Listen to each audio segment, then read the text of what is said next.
एक भिखारी रोज एक दरवाजे पर जाता और भीख के लिए आवाज लगाता, और जब घर का मालिक बाहर आता तो उसे गंदी गंदी गालियां और ताने देता।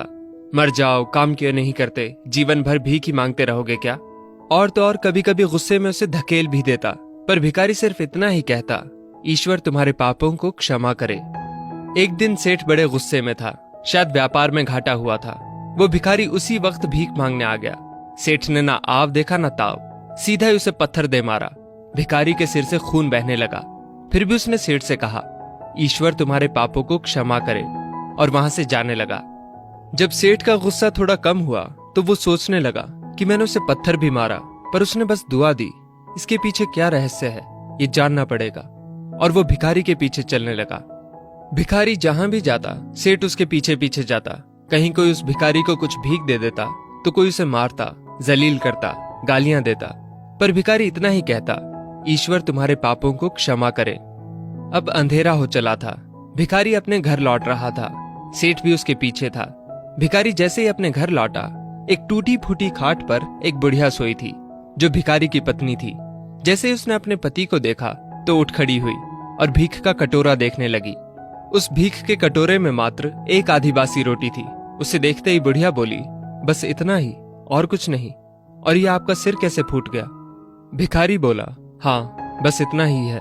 किसी ने कुछ नहीं दिया, सबने गालियां दी, कुछ ने तो पत्थर भी मारे, इसलिए सिर भी फूट गया।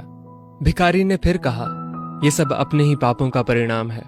याद है ना तुम्हें, कुछ वर्षों पहले हम कितने रईस हुआ करते थे, और क्या नहीं था हमारे पास, पर हमने कभी दान नहीं किया। याद है तुम्हें वो अंधा भिखारी? बुढ़िया की आंखों में आंसू आ गए।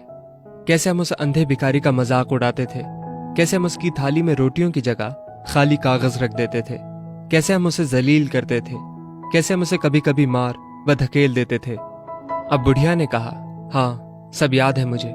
कैसे मैंने भी उसे राह नहीं दिखाई और घर के बने नाले में गिरा दिया था। जब भी वो रोटियां मांगता था तो मैंने बस उसे गालियां ही दी।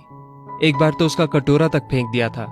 और वो अंधा भिखारी हमेशा कहता था कि तुम्हारे पापों का हिसाब ईश्वर करेंगे, मैं नहीं। आज उस भिखारी की बद्दुआ और हाय हमें ले डूबी। फिर भिखारी ने कहा, पर मैं किसी को बद्दुआ नहीं देता, चाहे मेरे साथ कितनी भी ज्यादती क्यों ना हो जाए। मेरे लब पर हमेशा दुआ ही रहती है। मैं नहीं चाहता कि कोई और इतने बुरे दिन देखे। मेरे साथ अन्याय करने वालों को भी मैं दुआ देता हूं, क्योंकि उनको मालूम ही नहीं वो क्या पाप कर रहे हैं, जो सीधा ईश्वर देख रहा है। जैसी हमने भुगती है कोई और ना भुगते, इसलिए मेरे दिल से बस अपना हाल देख के अब दुआ ही निकलती है। सेठ चुपके चुपके सब सुन रहा था। उसे अब सारी बात समझ आ गई थी। बूढ़े बुढ़िया ने आधी रोटी को मिल बांट कर खाया और सब प्रभु की महिमा है बोलकर सो गए। अगले दिन वही भिखारी भीख मांगने सेठ के यहाँ गया। सेठ ने पहले से ही उसके लिए रोटियां निकाल रखी थी, जो उसने भिखारी को दी, और हल्की सी मुस्कान भरे स्वर में कहा, माफ करना बाबा, मुझसे गलती हो गई। भिखारी ने कहा, ईश्वर तुम्हारा भला करे, और वो वहां से चला गया। सेठ को एक बात समझ आ गई थी, इंसान तो बस दुआ या बद्दुआ देते हैं, पर उनको पूरी तो वो परमपिता ईश्वर कर्मों के हिसाब से ही करता है। कभी जलील मत करना किसी फकीर को अपनी चौखट पर। खुदा कब कटोरा बदल दे बता नहीं सकते। अतः अपनी इस जिंदगी में हो सके तो बस अच्छा ही करें।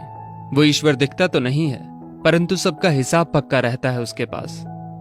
दोस्तों, इस वीडियो को लेकर आपकी क्या राय है, नीचे कमेंट करके जरूर बताइएगा। और अगर आपको ये वीडियो अच्छी लगी हो तो इस वीडियो को लाइक करिएगा, शेयर करिएगा ज्यादा से ज्यादा लोगों तक। और ऐसी ही और भी इंस्पिरेशनल वीडियोस के लिए सब्सक्राइब करें हमारे YouTube चैनल को और Facebook पर फॉलो करें हमारे पेज को। धन्यवाद।